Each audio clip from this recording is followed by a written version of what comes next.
This fire door project couldn't have been completed without all the guidance and help from Mike Nugent, the owner of Black Pearl Woodworks. Thanks, Mike.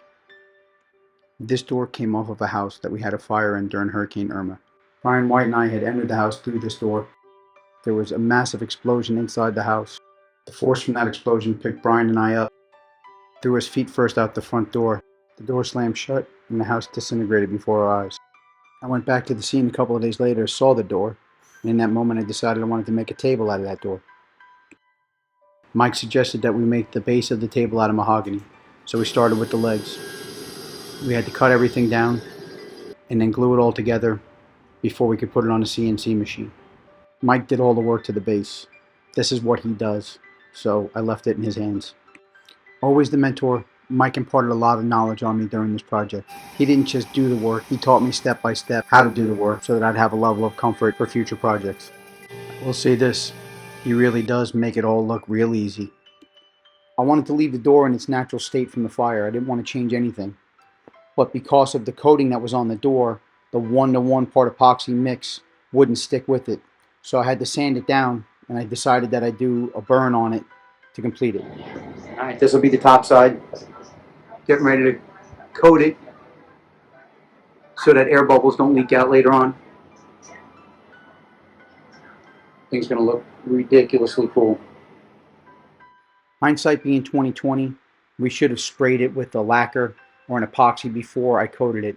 We still had air bubbles, and lots of them. A lot of chasing them with a torch. Just a simple propane torch held over it. It breaks up the bubbles. They just lift away. You just keep walking around chasing bubbles until they feel that they stop.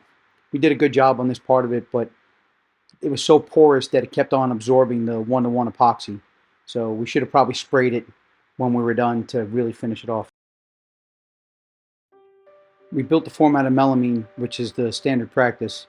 Left nice overlap so that it had a nice finished edge that we could work with. Leaving that extra 1.5 inches all the way around really makes it look nice at the end of the project. Pour time. We're all set. I couldn't be any more nervous if I wanted to. 6 to 8 minutes. Then we pour. 2 parts.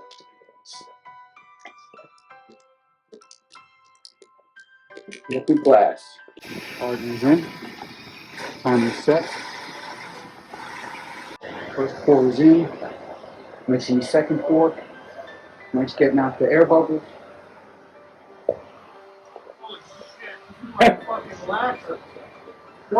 This stuff is beautiful. It's fucking smooth. Look at that.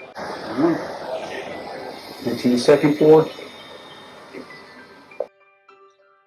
Second pour.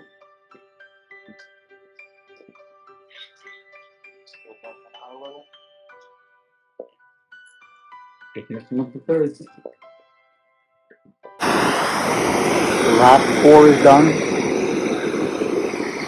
It's chasing bubbles. Because the epoxy is so clear and it self-levels, it makes it more like a mirror. It makes it really hard to see the door unless you have the lighting right. The dimensions of the table will be 82 inches by 34.5 inches. So filling in the seams around the edges, we used Tyvek tape, and then I sprayed mold release on the actual edges before we did our pour. This way we had an easier time getting the project out of the mold. Right. Sides released really well. Nice edges, but we're going to bevel the top. This will be routed down. I got some sanding to do. A lot of sanding to do. The longest part of the project was the sanding. I started sanding with 220 grit, then 300, 400, 500, 600, 800, 1200, 3000 grit, 4000 grit. I'm leaving the majority of the sanding out of the video. It's just too much. So fourth pass with 600. You can't see it yet, but watch this. Oh yeah, you can see the door underneath. Oh, this is going to be so nice. Compounded it 4 times. It's looking really good. It's hard to see with the glare, but you can see right through the keyhole, or the where the doorknob was. The side looks great. And I'm going to 3M polish it, see how it comes out. Alright, polished it twice. It's hard to see with the glare in here, but that's the hole that burned through. There's the eye hole. That's how clear it is. It's got a great reflection.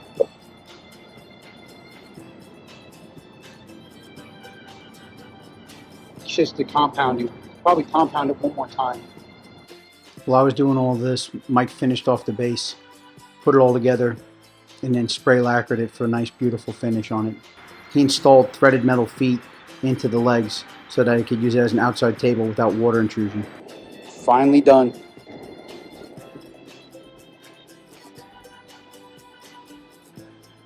A little extra work to the basement. The door is done.